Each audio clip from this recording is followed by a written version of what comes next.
Welcome back, Lighthouse Church D Groups. I'm Cam. I'm an intern here at Lighthouse Baptist Church. And today I'm going to be talking about just a couple different things that have helped me grow in my spiritual walk. The first thing that has helped me grow unparalleled to anything else is church. Coming to church on Sundays and Wednesdays and sitting in service and learning and taking notes under Pastor Josh has been just amazing. I don't know how else to describe it.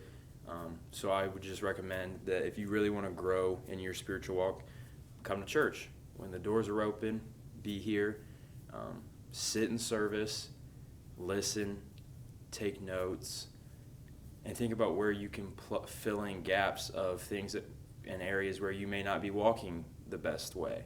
And just really try to fully put on that new man and embody Christ.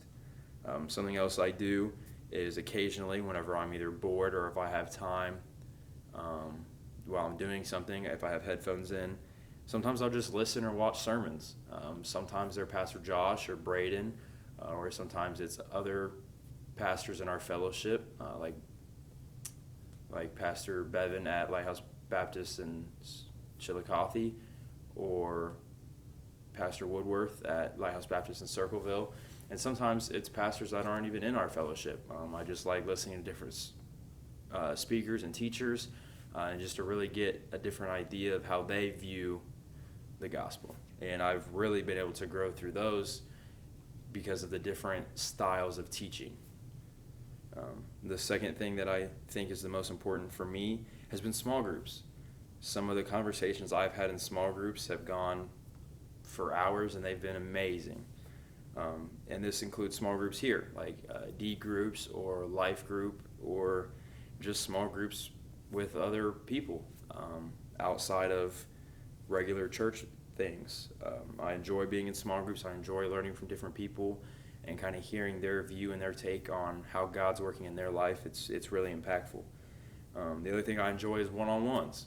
Whether I'm being discipled or discipling somebody else, it is truly fruitful for me to sit in those kind of scenarios and those conversations.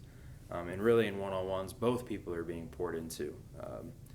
One of my favorite things, I talk to a guy just about every week, if not every other week, and we don't always get into the Word of God, but we spend time together. We talk about life. We talk about things that we're doing well, things we could be doing better. We typically share prayer requests, and then we'll close in prayer, and we'll just spend time, just talking to one another and just doing life together. I think that is super important, and I think a good way to do this is on Wednesday nights. After service, we get in small groups and pray. That allows you to meet new people. It allows you to pray for one another. It allows you to build relationships with people that you otherwise might not, because they might go to a different service on Sunday. And then the third and final thing that I think has been most important to me is just my personal reading, and then out of that, teaching. I try to get into the Word of God every single day. And I think something that really helps me with that is being put in a teaching role. When you're the teacher, you have to know what you're talking about. So it really makes you dive into the Word of God more and study it out for yourself. It allows me to ask questions about things that I don't know, and then I have to go back and find those answers. And then after I find the answers, then I'm able to use that in my teaching. Oh, well, why is this? Well, this is why. And it really helps me when I'm teaching, because it provides that accountability for me to make sure I'm studying the Word of God completely. So just those three things are what has helped me a lot. Just to recap those: sitting in church, being in service, and just listening and learning under Pastor Josh. The second one is small groups, spending time with people, building relationships, either one-on-one or just in small groups. And then the last thing is just personal reading, and then the willingness to be able to teach to provide that accountability. So thank you for allowing me to share today. I hope you guys have a great week. Thank you.